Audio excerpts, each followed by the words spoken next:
These are four of the greatest gardens in Britain.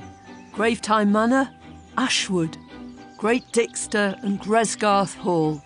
Each has its own unique story to tell. It's like entering another world.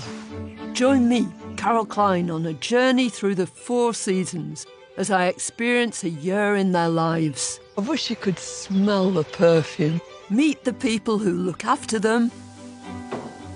It's a bit like falling in love. You can't actually Help it. No. Joyous, isn't it? I think it's the best time of the year. Unearth the secrets of how they evolve. Chris has to be the bee. Do you have to say bzzz while you're doing it? Reflect on their magnificent designs and celebrate the plants that make each so special. Carefully colour coordinated, these borders are at their absolute zenith. These are great British gardens. I can't wait. Can you?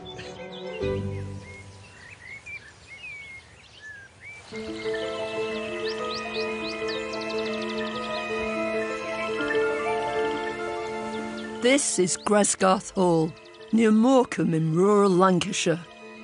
And its garden is one of Britain's best-kept secrets. This is the very first time its gates have been opened to television cameras. Gresgarth nestles at the bottom of a windswept, steep-sided valley, carved out by a crashing beck, and it's acclaimed for achieving the holy grail of great garden design, in total harmony with its challenging natural landscape. This is a huge garden.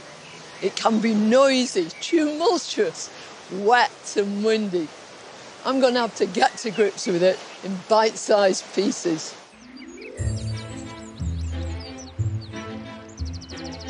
Gresgarth is the private home of Lady Arabella Lennox-Boyd and her husband, Sir Mark.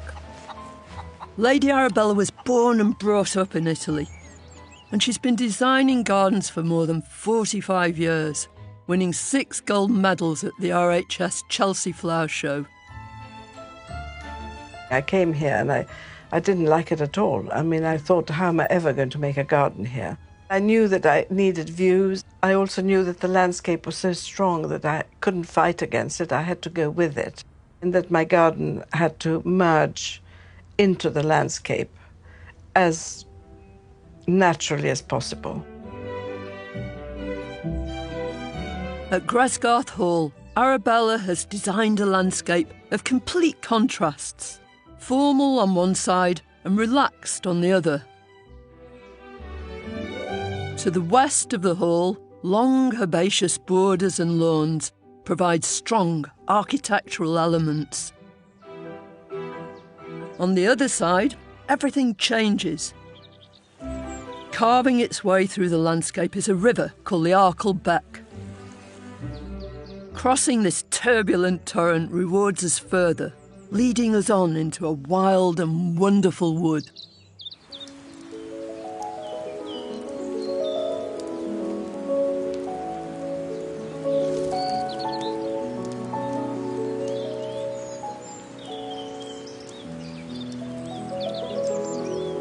It's the beginning of April at Gresgarth Hall.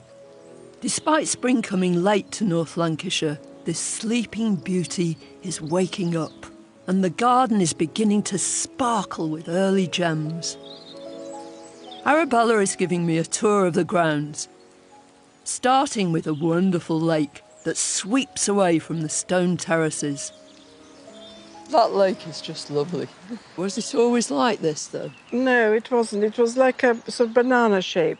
I wanted it to feel as though the water was flooding this little valley. And also I wanted it to look really natural, and that's why it's very curvy. You're not at all aware of where it comes from. It could just continue off into the landscape. That stone, whilst we were digging to plant a tree, we came across this huge boulder, which is twice the size. So half of it is underwater. Yeah. And I thought the shape is absolutely perfect, and I've got to have it in the lake. And of course it was near divorce because Mark didn't get the point. Saw the disruption it would cause because we had to get a huge JCB to bring it in. Yeah. Anyway, I got my way. And now we're all very, very happy. Yes, and we I'm sure he love loves it. it. He loves it, and it's the lake. It's Gresgarth. The Lennox-Boyds bought Gresgarth Hall in 1979, when it was full of a jumble of self-seeded trees. Over a 40-year period, Arabella has carved out a magical Gothic pleasure garden. I'm intrigued to find out more about how this intrepid gardener, brought up in the warm climate of Italy, set about designing her own garden in this cold northern spot. It must have seemed so elemental. I'm quite elemental myself, and I thought, well, I need to have formality around the house. I need to have some of my Italian straight lines, and so I designed the terraces, which lead down to the level of the river. So we're coming through this hedge, which is the first one I planted to protect the garden from the wind. This was your windbreak. This was my windbreak, and then I thought, how boring. Well, you know, what happens now? So the idea of this green corridor came. I suppose as soon as you come round the corner, you get the view of the lake. What a great idea. And then you come into my circle of grass. This is meant to be a peaceful place. It's meant to have no flowers at all. And I've got herbaceous borders on that side. These are the elegant formal borders at Gresgarth, set within a sequence of immaculate garden rooms, famous for their kaleidoscopic display of colour. I'll return here in midsummer to see this floral feast, because right now it's the spring walk that's humming the brightest tune. There could not be a better place, a more fitting place to talk about spring at Gresgarth than this. This is the spring walk, and it abounds with wondrous plants that are all just beginning to shoot through the ground. This is Helleborus viridis, meaning green. It's tiny and dainty and very subtle. And this is their time. They're relishing this weather. Bring it on, they say, you know, we're all right. And pulmonarias, great vast swathes of them. Totally tough, extremely hardy. And I think that's the thing. This is a northern garden. It's cold. If you're going to live here and flourish, then you've got to be tough.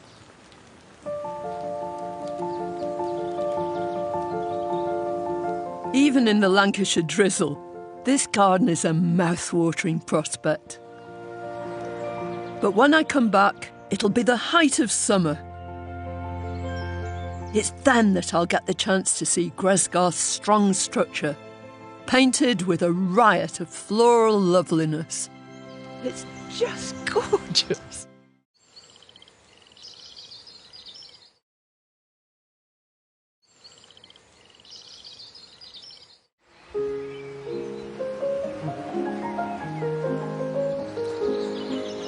I've always wanted to see the legendary gardens at Gresgarth Hall in Lancashire. Now I've been invited to visit it in every season, and I'm back to experience its summer glory. I don't think I'm going to be disappointed.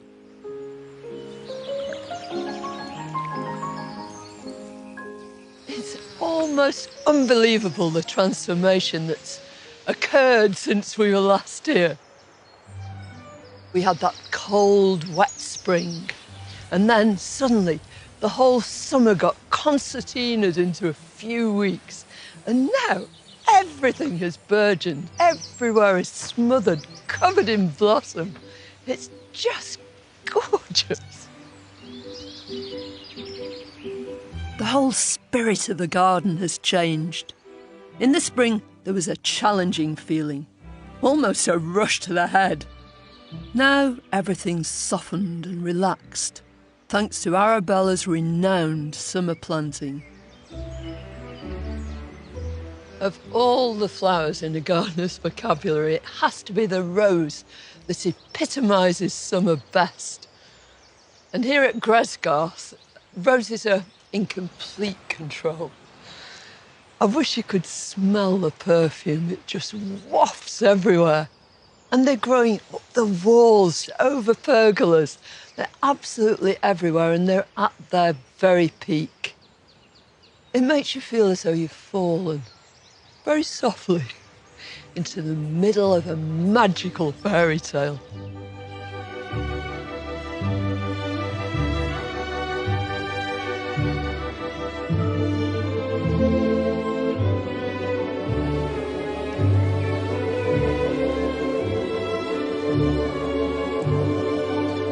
It's easy to assume that this enchanting effect just happened by accident, but far from it. You look at a rose like this is gardenia, and it's climbing up these pillars and up the wall. But when you look closer underneath, there are wires there everywhere, although it looks very romantic. Every bit of this rose garden is just it's a textbook tribute to the art of pruning and training. And this is all close to the house, close to the sort of cultivated, civilised part of the garden. But when you go out into the broader landscape, that's where Arabella employs these great big scrambling and rambling roses. And it gets less formal the further you go out, the wilder it looks. This level of manicured precision is incredibly labour-intensive. And it's thanks to the skill of head gardener David Sayer and the hard work of his team of gardeners that happy, healthy roses abound.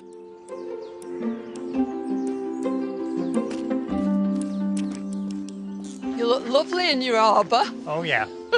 He's an elusive man, but I've caught up with him in Arabella's arbour, which is festooned with Rosa rambling recta on the edge of the beck. This is not casual gardening. All Arabella's planting, even in the very wildest areas, is meticulously managed, mapped out and databased in full detail. This is a controlled riot. So are you plotting and planning? Yeah, this is our master plan. We spend a lot of time and effort recording all our shrubby plants and trees, so we know when it came in, who from, when we planted it. So where, when and how, that's what this basically tells you? Absolutely. So where are we now, David? We're just here, look. There's the arbour there. Oh, yeah. Under the rambling rector. It's outrageously lovely. It's beautiful this year. We've had some fabulous weather. All the work months ago, this is what we were looking for, and it's doing exactly what it should. When I visited in the spring, David was in the middle of attacking an absolute monster rose on the opposite side of the beck. Or maybe it was the other way round. I can remember when you were pruning that brute. That's Rosa Prendergrass. Yeah. And the main reason why we do all that work is we don't want any dead wood showing while it's in full bloom. I know it was you on whom it was inflicted, but it was worth all that blood, sweat and tears because it looks divine. It really does. And it emphasises, doesn't it, this change from, you know, the more formal to the semi-wild but still trained and then out into the wilderness. It's very, very natural. It does make it more relaxed. Yeah.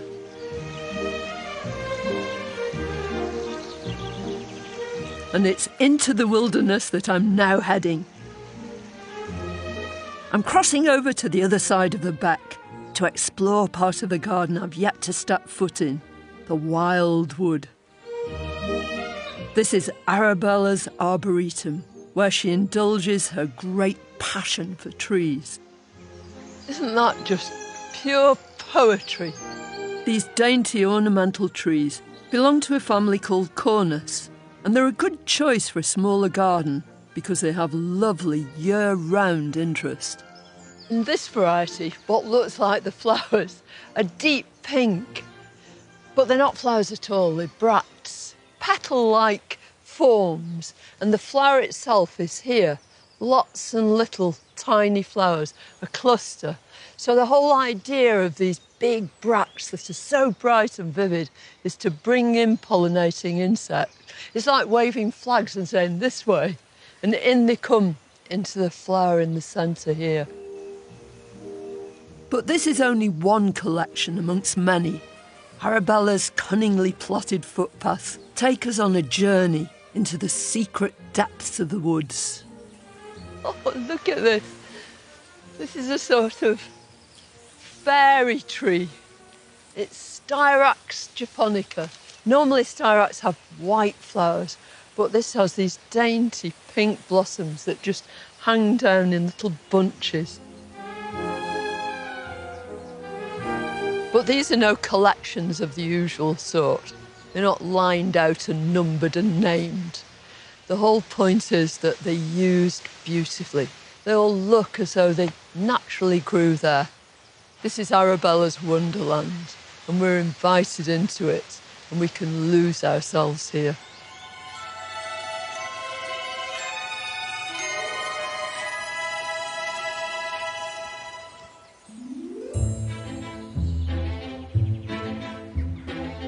Back in the formal part of the garden, something very exciting has happened since the spring. The beds and borders at Gresgarth have burst into summer profusion.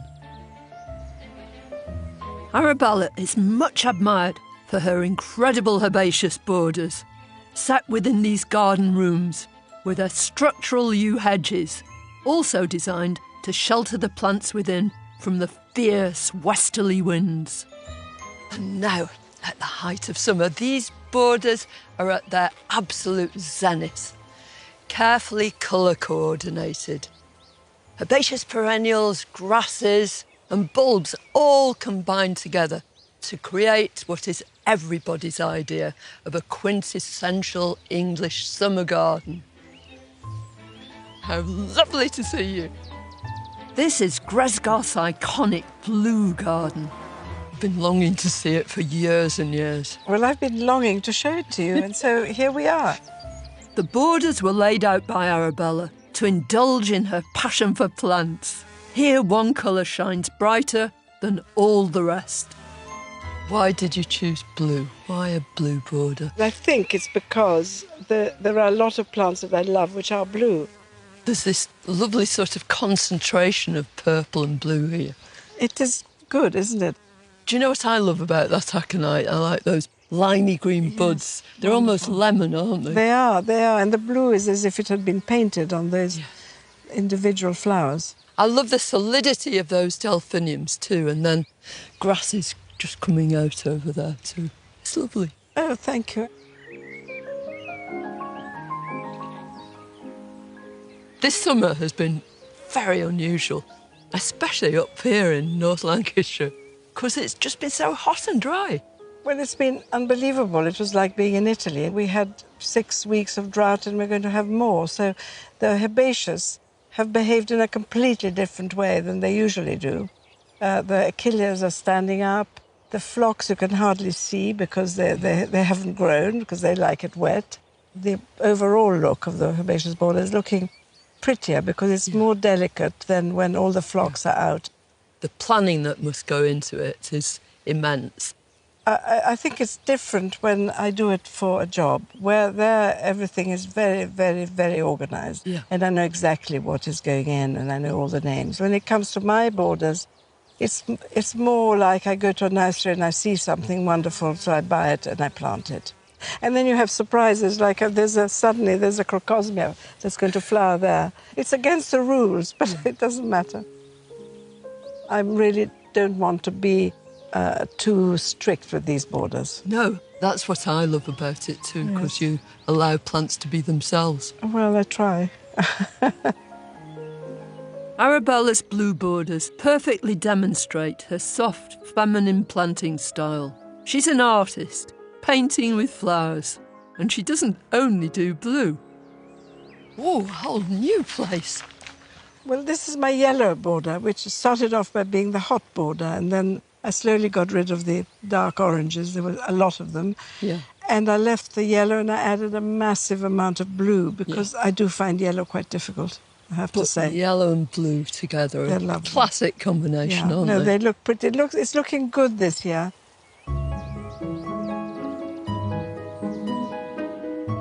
In a nearby garden room, symbolic pavements created by local artist Maggie Howarth combine beauty with personal significance.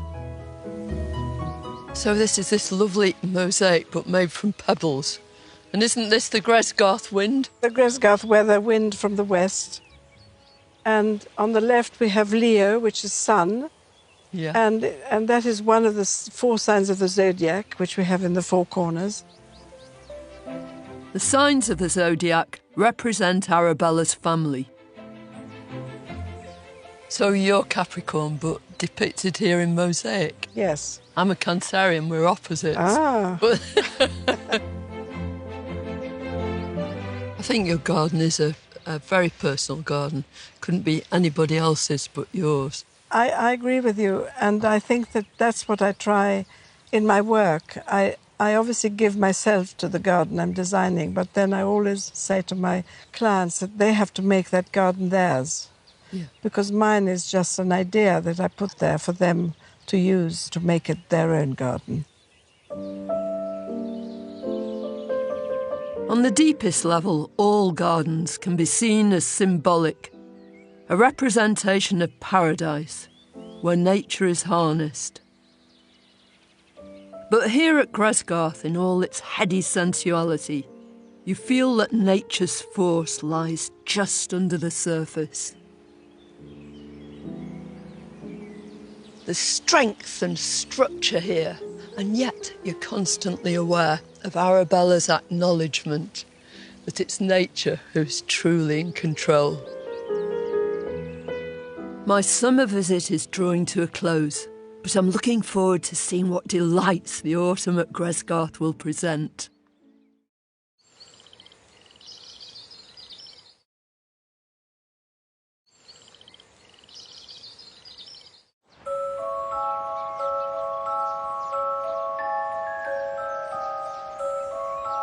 It's a beautiful October day at Gresgarth Hall in Lancashire, the home and private retreat of acclaimed designer Arabella Lennox-Boyd. I've come back to see if this magical garden can match the impact of its summer glory.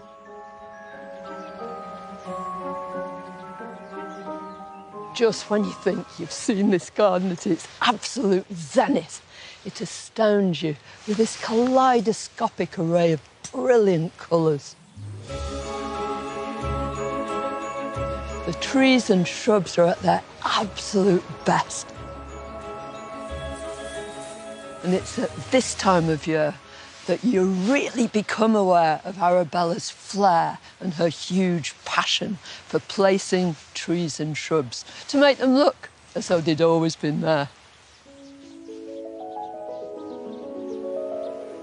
There's a lovely example of this just round the corner in the yellow border that I visited with Arabella in the summer. Tucked in behind this meticulously manicured yew hedge is a perfectly placed little cercis. So cercis is the Judas tree. Earlier in the year, it's rich ruby red, but right now it's transformed into its autumn persona. Bronze, orange, russet, the whole thing is just an autumn delight.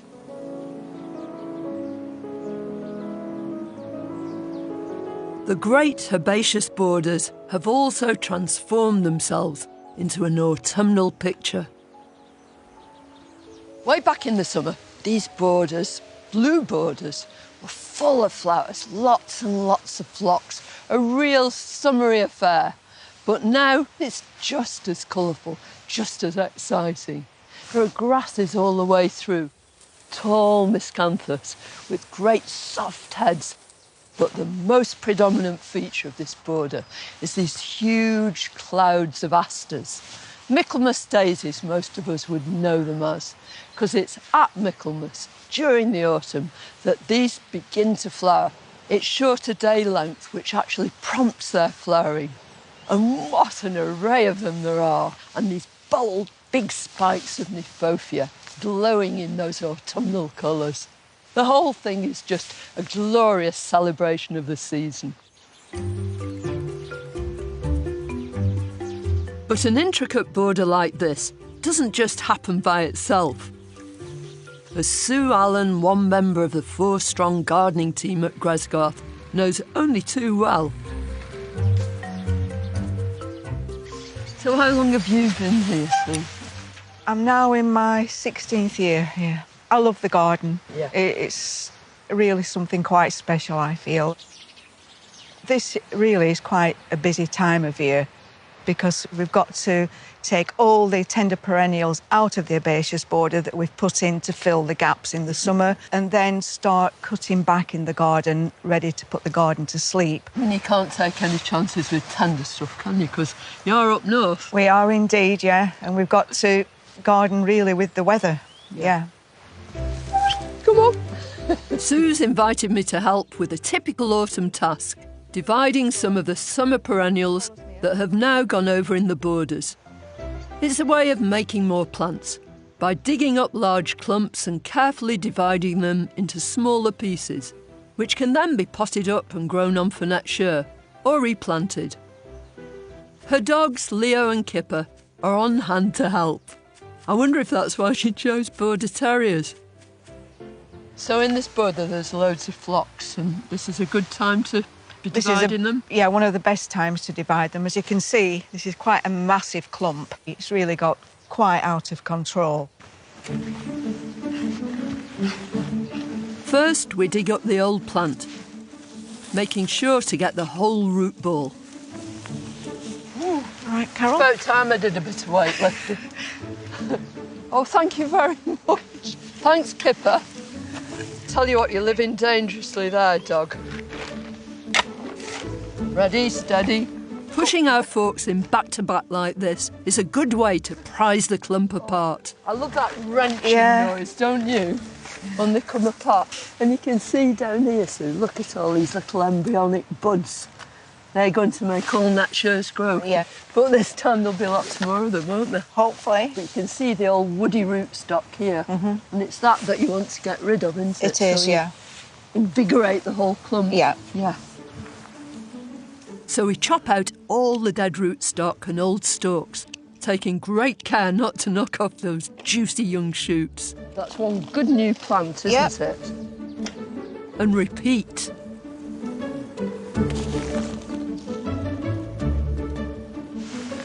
Look at that. 5 bonny clumps, aren't they? All going to make a plant just as big as the one we've taken out. Hopefully, yeah. Now that's what I call proper gardening.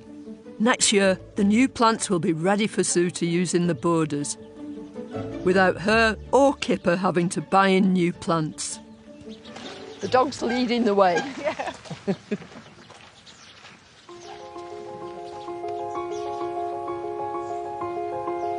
But autumn certainly isn't all about forward thinking for next year.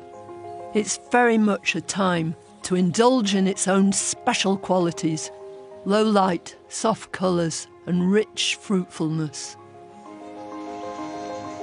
And there's nowhere better to do this than in an area directly opposite the house. Arabella calls it her Prairie Garden, a place where she experiments with her unique take on prairie planting. That's to say, a mix of flowering perennials and grasses. Watch out, there'll be lions here. I love this circular bed, and it's made really by this grass, Molinia. Tall, graceful, gorgeous, light, so feathery you feel as though it could almost float away. And that is sort of emphasised by these big spikes of deep blue aconite, strong and sturdy, and each one makes the other one look more so. The garden at Gresgarth is set within 32 acres of agricultural parkland, full of magnificent trees and grazed by sheep. On one boundary, Arabella has created a stunning pleach lime walk, which is a particular treat at this time of year. Isn't it splendid? Look at the colour. I know, it's really looking good, and I can't keep away. Pleaching is a way of training trees to produce a narrow screen or hedge. It is a complicated process of tying in and interlacing flexible young shoots along a supporting framework to make walks and tunnels. It's got this big structure And yet it's got this daintiness with those little twigs, hasn't it? I know, isn't it obliging? I mean, if you think of what you do to it every year in the winter, you chop everything off and then it all comes back with... So that's what happens, everything's pruned right back hard. Yes. Yeah. In February we do it. To all those knobbly bits all That's the way right. along the stems. But the idea of this was to stop the wind, which comes from the west, blowing into the garden. And also as a transition between the garden and the park. Yeah. It keeps the view of the park. I never wanted to lose that. No. I didn't want to feel enclosed. I like seeing where I am and feeling where I am. At the end of the pleached walk, Arabella's cunning layout rewards us with a brilliant picture. She's planted this liriodendron, otherwise known as a tulip tree, its leaves aflame to draw us down the walk like an autumn bonfire. Look at that. It's joyous, isn't it? It's wonderful. I think it's the best time of the year. No, not quite, but it's one of the best. Especially when you're in the middle of it. Especially when it's good, like this. I mean, I've never seen this amazing colour on these liriodendrons. I'm glad I planted them. Yeah, so am I. And if there's one thing you can count on Arabella doing, that'll be planting trees. Across the bridge in the 15-acre wood, Arabella has created a natural but carefully curated arboretum. How many trees have you planted? About 6,000, certainly. And increasing all the time. And increasing all the time, yes, I can't stop.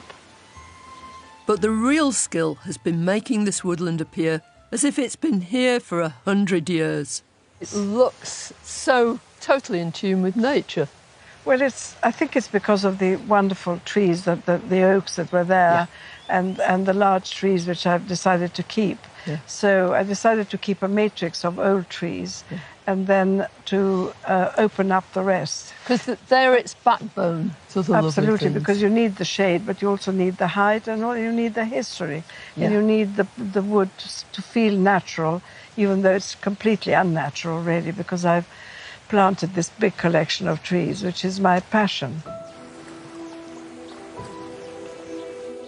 Although Arabella has room for many trees, she only chooses specimens that give good value all year round, including blossom, fruit, berries or seeds, and attractively coloured bark or autumn leaves. And we can all learn from that practice. These two little corners, we saw them in the summer, and they were covered, smothered in bracts. But now, all you notice about them is this glorious autumn colour. And that one's smothered in berries. Yes, it is. And they're delicious to eat. Oh, are they? Yes, well, except there are a lot of seed in them. But yes, but it's the flesh is sweet. Yeah, and I bet you sow the seeds, don't you? Yes, absolutely, if I can. In the middle of the wood is a collection of dazzling white silver birches. These Betula utilis jackmontii surround an intriguing feature, handmade by Arabella's husband, Sir Mark. Here in the woods, he's let his imagination run wild. So, suddenly in the circle of birch, you come across this singular construction. Well, you see the water dribbling down. It comes from the top of the hill. There's a big drain way up there. Yes. And so you've got a pipe, it's, well, 100 yards long, I suppose, but because it's so much higher, when it comes here, it can go up to the top of that easily and So then it's dribble down. gathering momentum all the way down, and I then think up so. it shoots. It's made of tufa, which you know better than me is a limestone. As you see, the moss is gradually moving up it. And the skirt of hart's tongue ferns is really... Well, it's been a success. Perfect. There's no doubt that it's caused a lot of pleasure. I mean, this was all Arabella's idea, the birch trees. Yeah. And I think, you know, I've always understood her to think it was rather magical, and I did. And so that's why I thought this would be a nice thing in the middle. It hasn't needed an awful lot of maintaining. Well, there's always water around here, and isn't there's there? a lot of water in Lancashire. And there's a lot of soul in this part of the garden. Perhaps there always was, and it's been Arabella's mission to bring that out. You've never lost this sort of fairy tale feel to this, because it is a magical valley, isn't it? Because I was born in the countryside, this is where I relate. I love my collections, and I love the woods and the water and the sound of the water, and the garden is a decoration, and it's the public like it, and but you love it in here, don't you? I do. Yeah. I do. I love it. I do too. Yes. And I've loved my autumn visit to Gresgarth. When I return in the winter, lots of plants will have died down, hibernating, waiting for the spring. But what you'll really be able to appreciate is the structure, the skeleton, the real bones of the garden.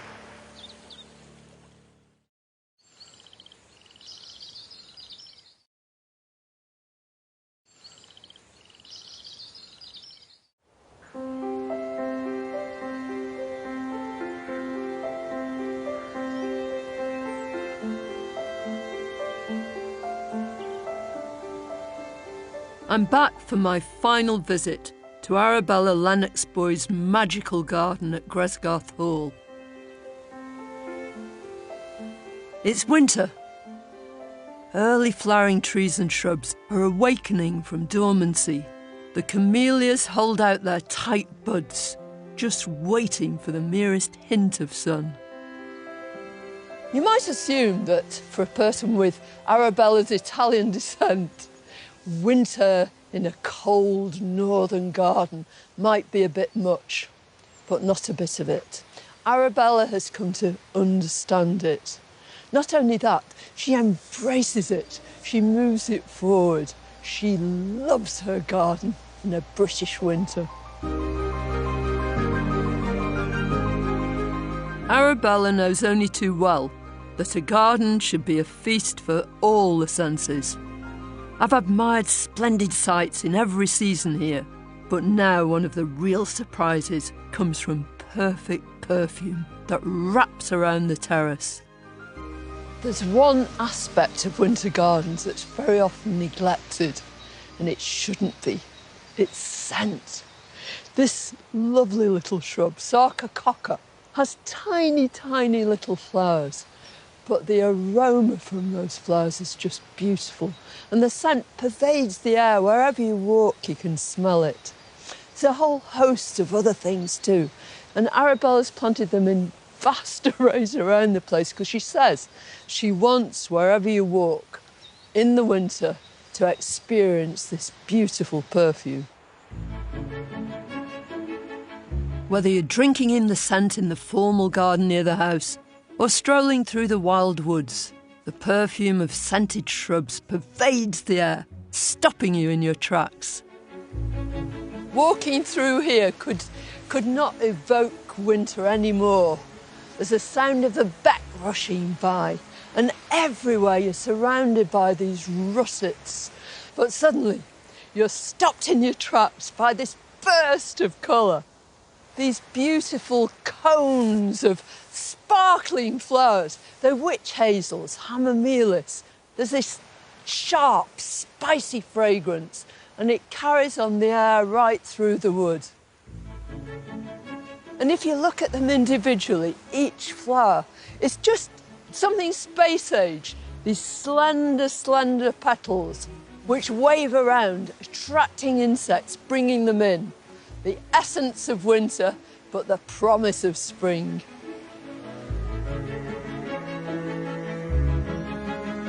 This woodland brilliantly demonstrates Arabella's ability to add a light but perfect touch to the more natural areas. But at this time of year, she also knows how to seduce you with a sight that most clearly signals winter.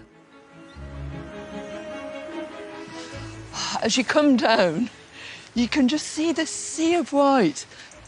I mean, everybody likes snowdrops, don't they? Well, it's the first flower that really gives you proper satisfaction in January.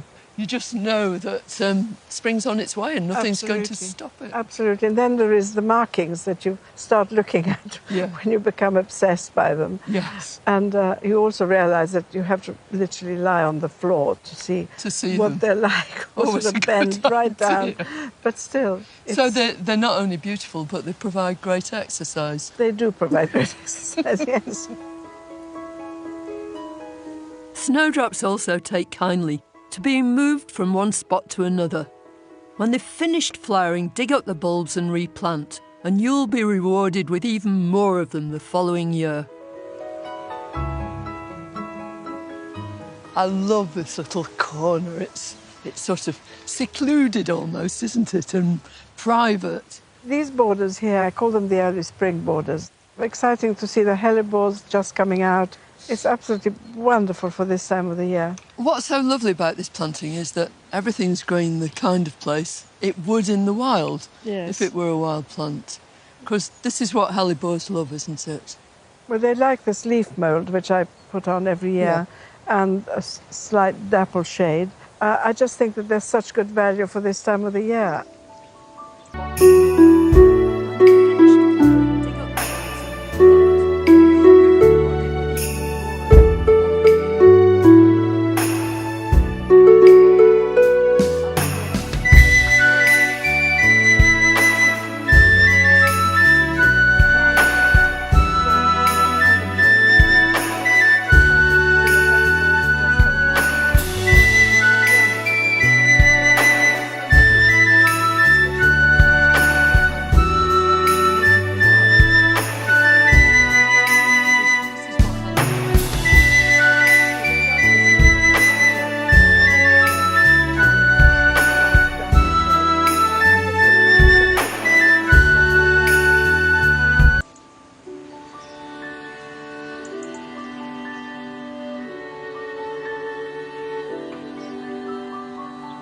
I love the winter because I love to see structures.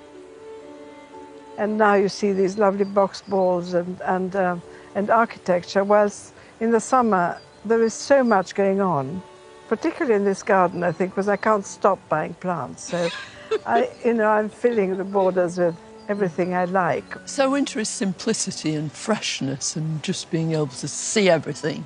Yes, and having views and everything being open. No colour, I just want green. I think any time's the right time in your garden. Yeah, well, thank you. My time here is nearly over. What a year it's been. From the exquisite splashes of colour in the late spring to the soft opulence of summer, and from the rich colours, juicy berries and golden grasses of one of Britain's best ever autumns, to the misty subtleties of a Lancashire winter's day. This garden really is a tonic, year-round. I'd never visited Gresgarth before this year, but I'd heard all about it, and always with high praise. But the reality far exceeds all those opinions about it.